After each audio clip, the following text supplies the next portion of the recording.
Every white person in this room who would be happy to be treated as this society in general treats our citizens, our black citizens. If you, as a white person, would be happy to receive the same treatment that our black citizens do in this society, please stand. You didn't understand the directions. If you white folks want to be treated the way blacks are in this society, stand. Nobody's standing here. That says very plainly that you know what's happening. You know you don't want it for you.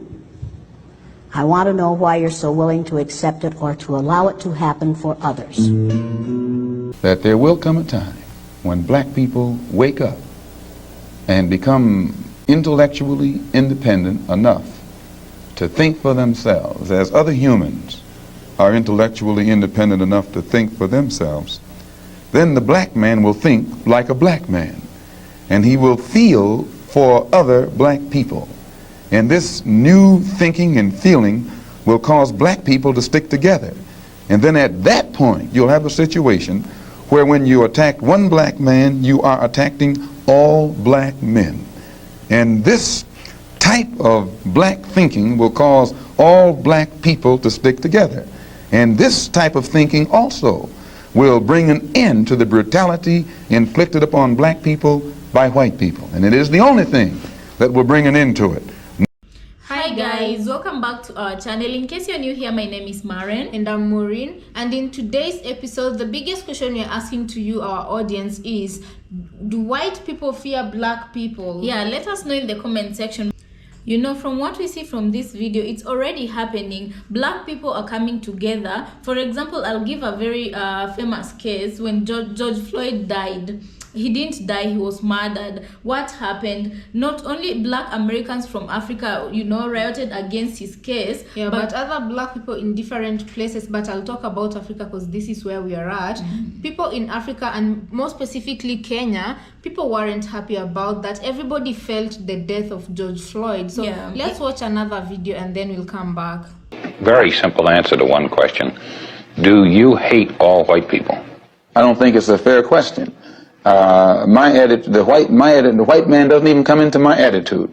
Mr. Muhammad teaches us to love our own kind and let the white man take care of himself.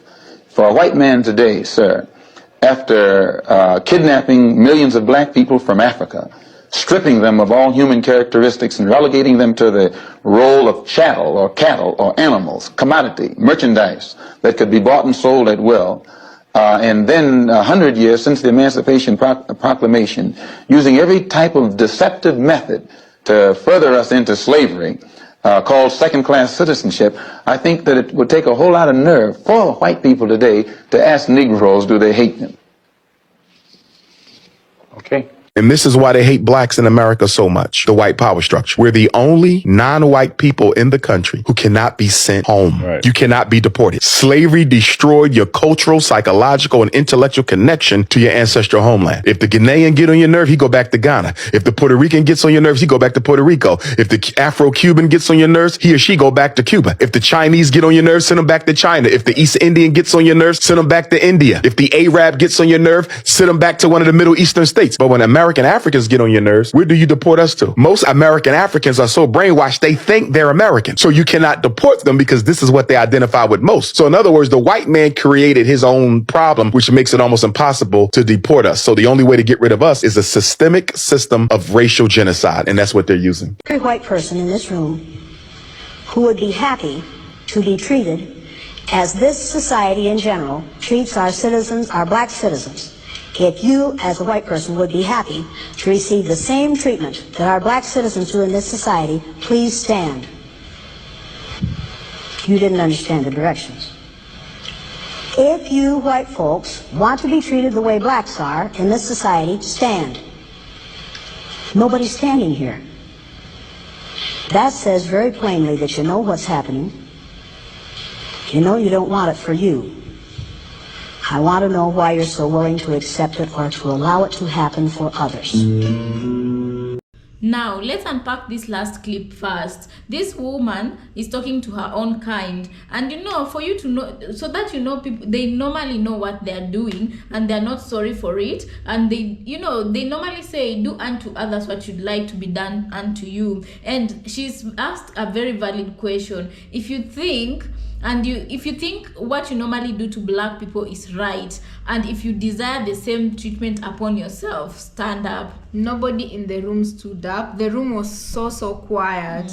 Yeah, so this actually shows that white people are conscious of what they do, and they know it's wrong but keep doing it anyway. And then another point our brother has said is that when African Americans or black Americans do something wrong in America, they have nowhere to be deported. And why is this? Because when they were being taken there as slaves, they were stripped off of their culture, they were stripped off of their names, they were stripped off of their language, and now the only thing they know is that they're Americans, and they're called American names, and they speak the American language, which is English. So they literally have nowhere to deport these people. And the funny thing is that you normally hear white people telling black people, go back to your country. Exactly which country are you expecting the black people to go to? And like the guy said a very valid point. They created this problem upon themselves by bringing, now they have to face the consequences of that. So the question which we are asking today